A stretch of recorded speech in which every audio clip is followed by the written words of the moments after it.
دايما كل يوم افتح النت الاقي الذكاء الاصطناعي هو اللي هيدمر البلد، هو ده اللي هيدمر العالم، الذكاء الاصطناعي هو اللي هيدمر البشريه، الذكاء الاصطناعي خلاص هينهي الوظائف في مصر عموما، وان الذكاء الاصطناعي ممكن يشتغل مكانك، الذكاء الاصطناعي هيعمل التاسكات اسرع منك وبكفاءه اعلى وبانتاجيه اعلى، ومش كل شهر بقى هيطلب منك المرتب، لا عادي براحتك، يعني الذكاء الاصطناعي مش هيطلب منك مرتب، هو كده كده لا بياكل ولا بيشرب ولا الكلام ده كله، على عكس الموظف البشري. الموظف البشري دايما بيقرف المدير، دايما بيقرف المحاسب، المدير يطلب من الموظف التاسكات، انت الموظف يعمله كده قبضونا الاول، وموظف كل شويه برضه يروح يرخم على المحاسب، المحاسب يعمله كده يقول له يا فين المبيعات، فين التارجت. من بعد ظهور الذكاء الاصطناعي دوت ان هو كل يوم بيتطور، خلاص على كده الناس هتقعد في البيت، مش هتلاقي شغل، مش هتلاقي فلوس، هياكلوا تبن بعد كده. الذكاء الاصطناعي ما عندوش مشاعر، والذكاء الاصطناعي مش هيبقى عنده نفس الذكاء العاطفي اللي بيبقى عندك، والذكاء الاصطناعي مش هيفهم المواقف الاجتماعيه زيك، فما اعتقدش ان الموضوع دوت هيبقى منتشر قوي. يا اخي حتى الذكاء الاصطناعي لحد دلوقتي بيختبروه ان هو يمنتج بشكل تلقائي او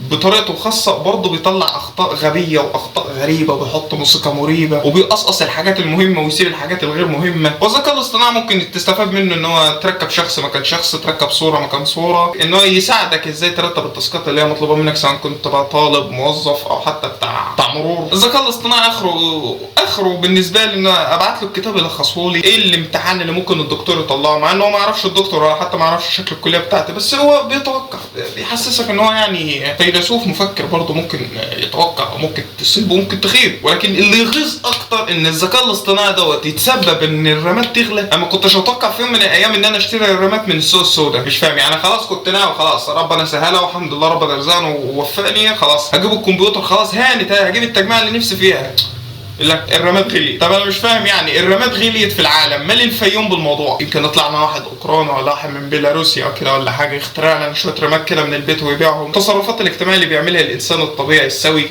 ما اعتقدش الذكاء الاصطناعي يعرف يعملها، ما اعتقدش ان الذكاء الاصطناعي هيعرف يطبخ، ما اعتقدش الذكاء الاصطناعي هيعرف يصلح الدش. مين اللي هيظبط الاشاره كل يوم كده بعد العاصفه اللي بتحصل في الشتاء ديت؟ ها، ودي بقى مميزات الانسان البشري، بيعرف يعمل حاجات الذكاء الاصطناعي ما يعرفش يعملها اساسا، سواء كان بقى طبخ، سباكه. بس عمرك ما هتشوف نجار مسلح روبوت مثلا، وروبوت مثلا شغال شيف بيقطع طماطم وبيقطع سلطه. في التسويق مثلا الذكاء الاصطناعي دلوقتي ممكن تديله اوردر يعمل لك اي صوره تتخيلها في بالك عادي. حتى الموضوع ده اثر حتى على الشركات بتاعت الكتب الخارجيه. يا اخي شركات الكتب الخارجيه زمان كان الراجل بيتعب ويدور على راجل بيفهم في الفوتوشوب كده، ويديله 2000 جنيه في الشهر ويقعد يمطله معاه في المرتب لحد اخر الشهر بقى، لحد ما يقبض وبقى يحقق التارجت والكلام ده كله. او مثلا بقى يدوروا على طالب كده في ثالثه رابعه ابتدائي ويصوروه وعامل نفسه مش واخد باله ان هو ماسك الكتاب يعني وكده، عشان يحطوه غلاف للكتاب ويديله 200 جنيه كده تحت الحساب ولا حاجه. الموضوع بقى اسهل دلوقتي، بمجرد اوردر يعمل لك طفل كده بالذكاء الاصطناعي ماسك كتاب خارجي وبيذاكر وفرحان ومسشور شعره ولابس سويتشيرت ساده. والذكاء الاصطناعي مش هيوصل لنفس التطورات اللي الانسان فيها،